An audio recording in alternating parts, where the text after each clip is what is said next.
Rolling forward, Dr. Sister Science Facts.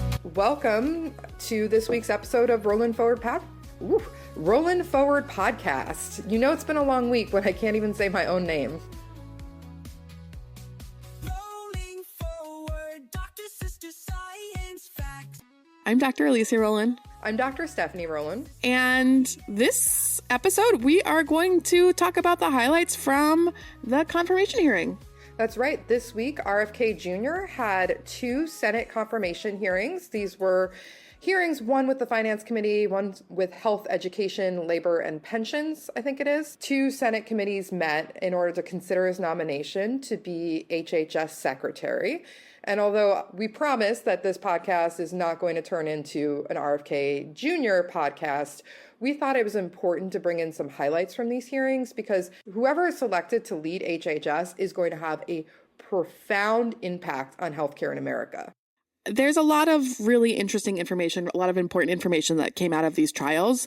Or they're not a trial, it feels like a trial. So there's a lot of really important information about RFK and the future of healthcare and how he sees healthcare being led in America. But it's like 6 hours. So let's give you the highlights. So the first thing that I took away, Alicia, was he has this morality approach to healthcare that if you make good choices, you deserve to be healthy. And if you make quote unquote bad choices like smoking, well, that's your problem. So let me play this quote. So this is a quote from the first day at the confirmation hearing. And this is Senator Bernie Sanders asking RFK Jr. about his stance on healthcare and if he thinks that healthcare is a right or a privilege. Do you agree with me that the United States should join every other major country on earth and guarantee healthcare to all people as a human right? Yes? No? Senator, I can't give you a yes or no answer to that question. Healthcare a human right? Is healthcare a human right? In the way that free speech is a human right, yeah. I would say it's different because if with free speech doesn't cost anybody anything, but in healthcare, if you smoke cigarettes for 20 years and you get cancer, you are now taking from the pool. Well, and so are you guaranteed the same right, or is there also a duty? I'm sorry, I'd love to talk for an hour with you. We got a few minutes left here. I heard that exchange and it was really concerning because there seems to be this approach of blaming people. It just really felt backwards to me. I found this to be particularly alarming that not everybody deserves access to good healthcare. And to suggest that if you make bad health decisions, you have to be rich in order to afford healthcare. It's just alarming. And we make decisions every day about our health. Some mornings I get up and run, and some mornings, like today, I get out of bed and I sit on the couch. To suggest that decisions about health are so simple, and if you make a bad choice, we're human. We're not perfect. And people have really changed their life around. People make bad, in quote, decisions, and then they change. Lots of people have issues with substance use that later they are clean and sober and leave a healthy, meaningful life. Just because they smoke cigarettes, just because there were other issues of substance use 40 years ago, does that mean that they don't deserve health care? Exactly. And even if someone is currently smoking or using substances or drinking, it also doesn't mean that they're not worthy of healthcare in that moment. There's a potential that they can make other choices in the future, but I think it's disappointing because something that's important to know about RFK Jr. himself is his own history of making less than optimal health choices, shall we say. And here's a quote from the hearing where he talks about that. I was a heroin addict for 14 years. I've been 42 years in recovery. I go to 12-step meetings every day, so I hear the stories every day. And I hear the many stories about denial of, or the barriers to access to care. So in this part, he's talking about his own history of being, his own label is a heroin addict for 14 years, and that he's hearing from people how hard it is for them to access treatment. But on the other hand, he just said that if you make a bad choice, like smoking, then you shouldn't be pulling from the pool. I agree. Very disappointing. I think it's particularly disappointing. I think this merits being said. His uncle, Senator Ted Kennedy, spent his entire political career trying to improve healthcare access. And there are many quotes of him saying that his family has had great healthcare in the setting of being able to financially afford it, and that everybody should be able to afford healthcare. And RFK Jr. is totally on a different wavelength than his uncle. Absolutely. And he's saying something like, make America healthy again. But how are you going to make America healthy if people can't get health care? I think there's a caveat in that sentence. Make Americans that deserve it healthy again. That is his slogan, is make some people in America healthy again. I agree. His approach right now does not make it seem like it's health for all. So that was one of our big takeaways. He's going to be coming in with an approach about morality and worth and consequences of your choices. And that's something that can really trickle down with the everyday health policies and procedures we're going to start seeing. For me, that was like big red flag number one. It was alarming by how upfront he was about that there was no attempts to hide his views. No, he was upfront about. Something that he was less upfront about was his questionable history on vaccines. This was a huge focus from both days of the confirmation hearing. And as we've talked about before, including the prior episode leading up to these hearings, RFK Jr. has a long history of spreading vaccine misinformation and disinformation. And that is something that he was asked about again and again. During this hearing, he said that he is pro-vaccine. He keeps saying, I'm not anti-vaccine, I am pro-safety. Those are the words that he's been using. And he says that if we show him the science, if we learn more science that vaccines are safe, that he will support that. Senator Cassidy is a Republican from Louisiana, and he is a gastroenterologist, so he's a physician. If you show me data, I will be the first person to assure the American people that they need to take those vaccines. Now, what concerns me is that you've cast doubt on some of these vaccines, but the data has been there for a long time.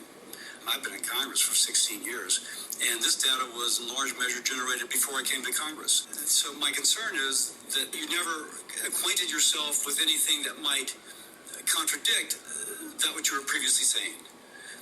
So let me ask once more. If the data is brought to you, and these studies that have been out there for quite some time and have been peer-reviewed, and it shows that these two vaccines are not associated with autism, will you ask, no, I need even more?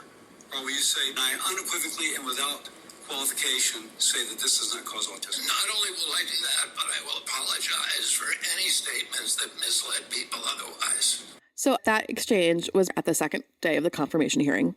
And people keep saying that we're split down party lines. Senator Cassidy is a Republican, and Senator Cassidy had a lot of questions for RFK Jr. about his statements on vaccines coming from the perspective of someone that had practiced medicine for many years. Senator Cassidy, Dr. Cassidy, he shared his own personal experiences taking care of people who had devastating effects from being infected with hepatitis B.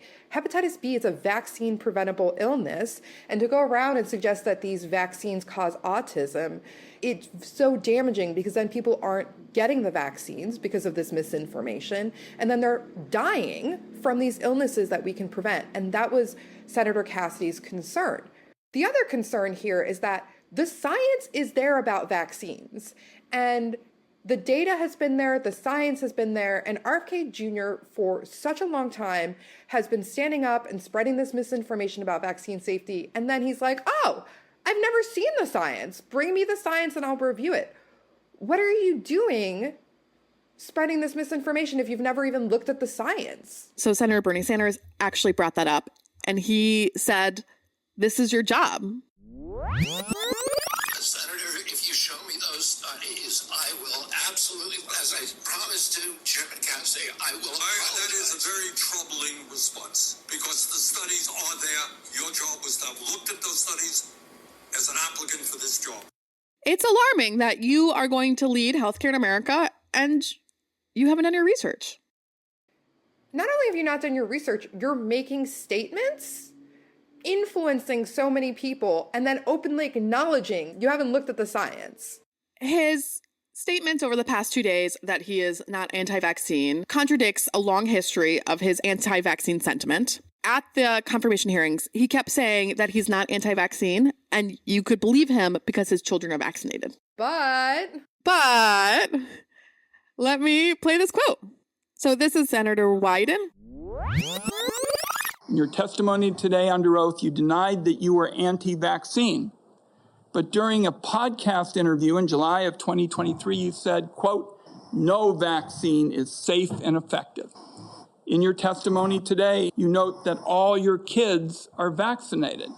But in a podcast in 2020, you said, If I could go back in time and I could avoid giving my children the vaccines that I gave them, I would do anything for that. I would pay anything to be able to do that.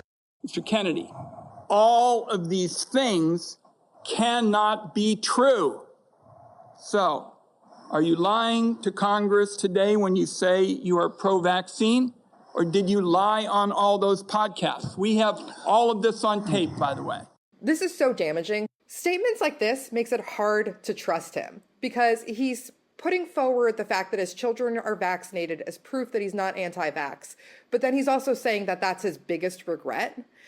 It's really hard to trust anything he's saying. He has been very staunchly anti-vaccine for decades. He has published many books. He has been on many podcasts. He has straight up told people, don't vaccinate your children. It's dangerous. And now he's like, oh, I never said that. And I just haven't seen the science. Just bring me the science and I'll be the first to say that I'm wrong. What have you been doing when you're writing these books? How are you doing your research if you're not looking at the science and the data that's peer-reviewed and out there? And then senators kept being like, here's the science. Here are 40 studies I brought with me. Here are 100 studies I brought with me.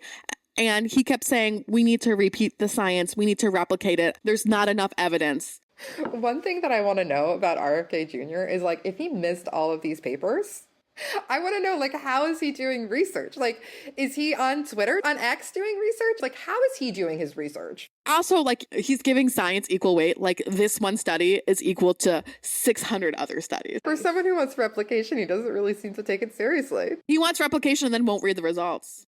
There are decades of evidence. Vaccines have been in use For a long time. And there's nothing wrong with wanting to replicate science, with wanting to repeat studies and making sure one study isn't what we're basing everything off. That's true. But this is science that has been replicated, that has been done, and there is harm to continuing to revisit this closed question.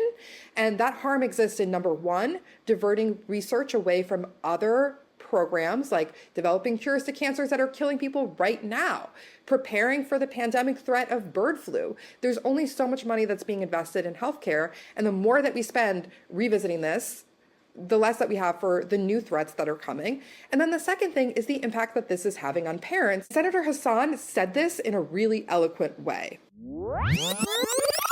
I am the proud mother of a 36-year-old young man with severe cerebral palsy. And a day does not go by when I don't think about what did I do when I was pregnant with him that might have caused the hydrocephalus that has so impacted his life. So please do not suggest that anybody in this body of either political party doesn't want to know what the cause of autism is. Do you know how many friends I have with children who have autism? The problem is because he's relitigating and churning settled science so we can't go forward and find out what the cause of autism is and treat these kids and help these families. Mr. Kennedy, that first autism study rocked my world. And like every mother, I worried about whether, in fact, the vaccine had done something to my son. And you know what? It was a tiny study of about 12 kids. And over time, the scientific community studied and studied and studied and found that it was wrong. And the journal retracted the study. And when you continue to sow doubt about settled science, it makes it impossible for us to move forward. So that's what the problem is here. It's the relitigating and rehashing and continuing to sow doubt so we can't move forward. And it freezes us in place. To end kind of this section on vaccines, I think the American people need is exactly what Senator Whitehouse asked RFK Jr. to do. He said, if you want to move from advocacy to public responsibility, Americans are going to need to hear a clear and trustworthy recantation of what you have said on vaccinations, including a promise that you will never say vaccines aren't medically safe when in fact they are, and making it indisputably clear that you support mandatory vaccinations against diseases that will keep people safe. Whew. And even that, I'm not sure will be enough. Because something else that came up during these hearings is it wasn't really clear that RFK Jr. fully understood what's involved in running HHS. Over and over again throughout the 6 hours, he confused Medicaid and Medicare. He was unclear about the powers of the Department of Health and Human Services. He didn't understand the laws. He didn't understand the capacity. And it was alarming that he's interviewing for a job that honestly he knows nothing about. There were so many times that senators were asking him basic questions about how HHS and its various agencies run. And he would say, oh, I misspoke, or I didn't mean that, or, he would try to amend it. But they were having to provide him with the basic facts around HHS for him to be able to answer questions. And even then, he couldn't keep it clear. He kept fumbling about the differences between Medicare Part A, B, and C. And he didn't understand that Medicare Part C is private. We've talked about the Department of Health and Human Services before. It is confusing. It is complex. We're not interviewing for that job. That is so true. This was not a one-time misspeak. These were over and over again in these 6 hours. Senators were educating him about basic policies and procedures at HHS. At one point, he was claiming that one of the largest complaints about Medicaid is that it was costing too much for families and that the premiums were too high. There are no premiums on Medicaid. He also said something about how there was no police powers of HHS when actually CMS, the Centers for Medicaid and Medicare Services, regularly do enforcement. And he just wasn't even aware that that was part of what CMS does. He said that Medicaid and Medicare were 100% federally funded, when in fact, states contribute a significant portion of funding to these programs. Ooh, that's my computer. I'll turn that off. So these aren't just simple misstatements. These are basic facts. So there are definitely some concerns about his qualifications. I just feel like in any job, government or non-government, you would never be interviewing a candidate to lead a department of something that they know nothing about. And this is the amount of money that goes into HHS each year is huge. So the powers he's going to have is enormous. And if he doesn't understand what they do at a fundamental level, it's concerning what that will look like. And you mentioned that he's not qualified. It's not that he's not a physician. Lots of secretaries of Health and Human Services have not been physicians. For the most part, they're not. They tend to be people with a background in healthcare finance. He's not a physician, but he also doesn't have a background in finance, and he doesn't have a background in healthcare. No, he doesn't. As we've talked about, he has a background in environmental law. He has a background in conspiracy theories. That was the other thing that really came out in this was the conspiracy theories. Oh my God. It was a lot. He was asked directly about this. This was so good. This is Senator Kaine reading a tweet of RFK Jr.'s. On 9/11, it's hard to tell what is conspiracy theory and what isn't. I'd like to introduce that for the record, Mr. Chair. We take that kind of stuff pretty personally. Virginians know what happened on 9/11, and we don't need folks giving oxygen to conspiracy theories about 9/11. Now, one thing I noticed about this post is it was in July of 2024. It was 23 years after 9/11. You had a lot going on in your life. You were running for president then. What made you decide in the midst of everything going on in this country, in this world in July of 2024, in your own candidacy for president, that now was the time to say it's hard to tell what is conspiracy and what isn't about 9/11? What was so important about making this point in July of 2024? Senator, the dramatic drop in trust in our government, and this is particularly one of the templates for that is what happened at CDC. Yeah, no, I want to move aside from that. Because you say, you go on to say, I won't take sides as president, I won't take sides on 9/11. Wow. I won't take sides on 9/11. Let me ask you this. As a general matter, do you find it hard to tell what is a conspiracy theory and what isn't? Is that kind of a general deficit that you find in your own analytical abilities? My father told me when I was 13 years old, he said, people in authority lie, and that the job of a citizen in every democracy is to maintain a fierce skepticism. Okay, I get of it. government authority. And you're an authority, but you wouldn't take sides on 9/11. I never thought that we'd be talking about sides on 9/11. I'm just going to say that he's the authority that's lying. Wow, I believe that. So it came out over and over again. People were bringing up many of the conspiracy theories that he has said and then asking if he had ever said these things. Sometimes he said yes, sometimes said no. And then they would bring up the context in which he had said it. He would say, no, I never said that. The senators had their receipts and were like, here's the quote of you saying it. And he was like, oh, maybe I did say that. So Senators Bennett asked, did you say that Lyme disease is a militarized bioweapon? And RFK's response, I probably said that. There's a lot going on in his mind. And the thing about conspiracy theories, these things do harm. He's providing legitimacy to things that should not be in question.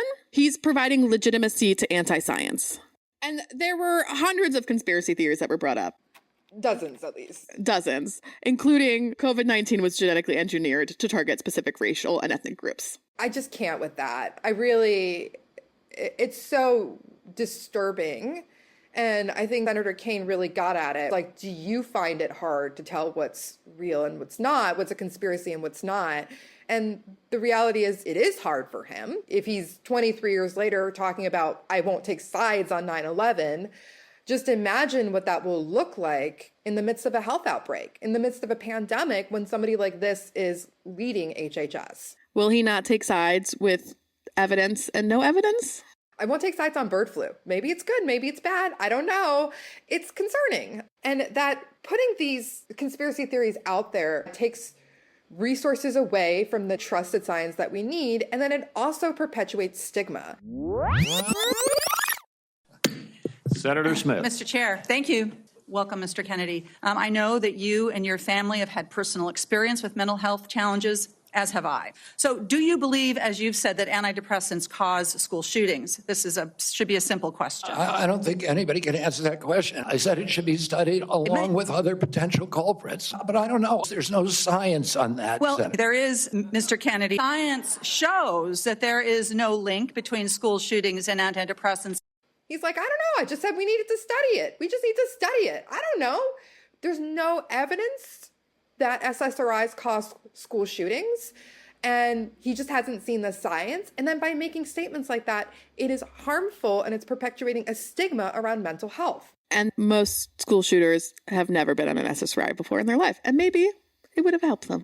Having good mental health helps you make decisions that are better for you and better for other people. We should be promoting good mental health. 100%. So the last thing that came out of these trials, they're not trials. I keep calling them trials. I did feel that way, yeah. The last things that came out of these hearings that was highly concerning to me was that RFK Jr. kept making it clear that regardless of his opinion, regardless of fact, regardless of science, that he will blindly follow President Trump's directions over everything else. The number of times that he said, well, President Trump this, President Trump that, he said this, he said that. It got to the point that Senator Hassan, I think, confronted him about this. Was he just going to be a rubber stamp for the administration? Senator Hassan did question a lot about selling out his values in order to gain this position, but that quote actually came from Senator Cortez Masto, and I think it's worth listening to.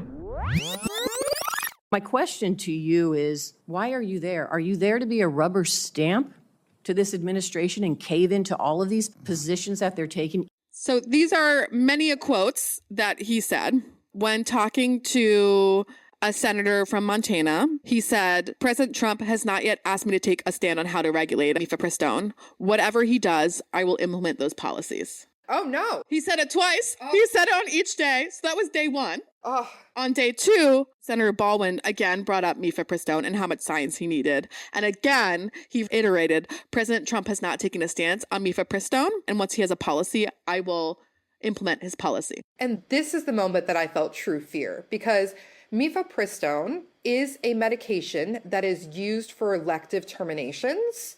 It is safe. There are more than 100 studies stating how safe it is. So we've got the replication. And complications occur in about 1% of people who take this medication. So 99% of people have no complications. It's been FDA approved for 25 years. And when asked if there was enough science to support the safety of mifepristone, that it would continue to be made available to people, and he said he would follow Trump's policy on whether mifepristone would be available or not.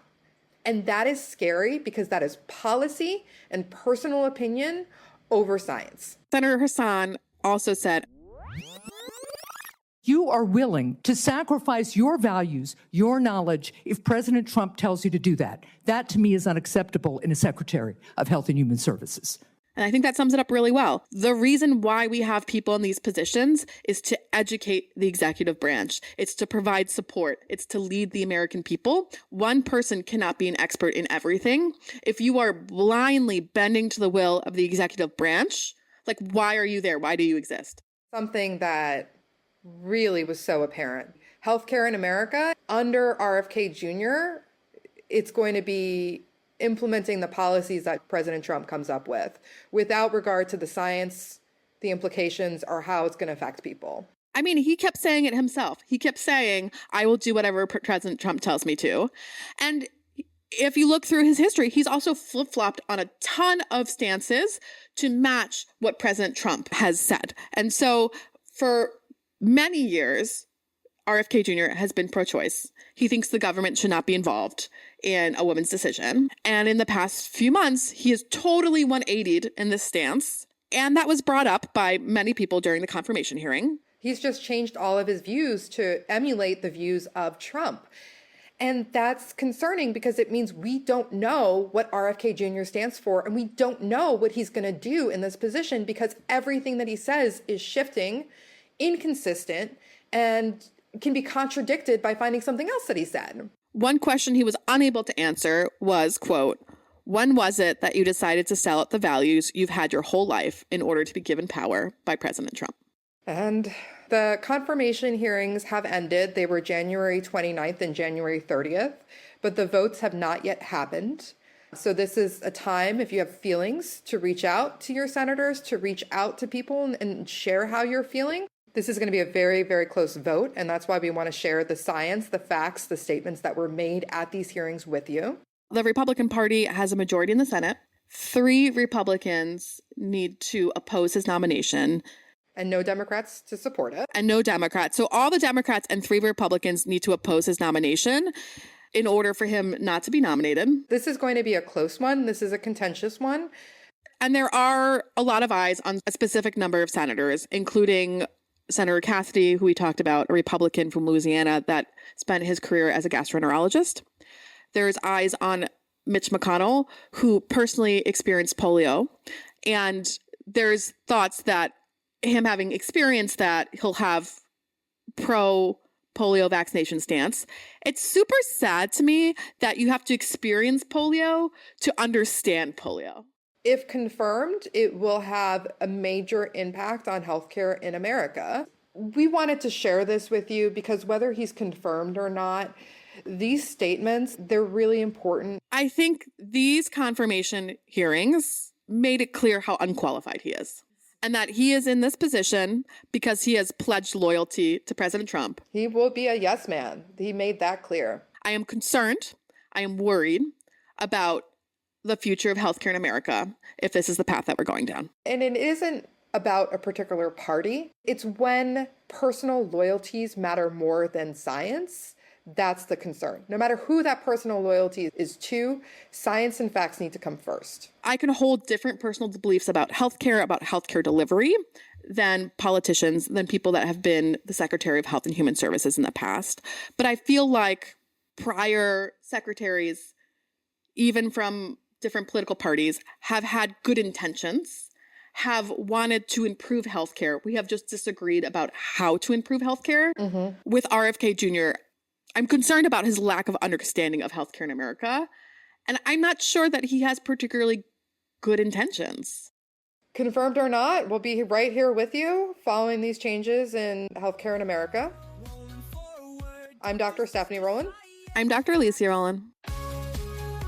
This is the Rolling Forward podcast. Please like, subscribe, follow us on social media. We're sharing some different audio quotes there as well.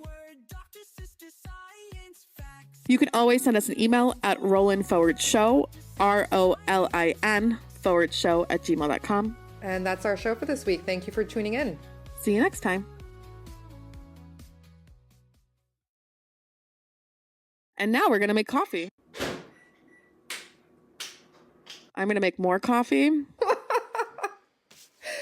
Okay. Let's stop. Stop.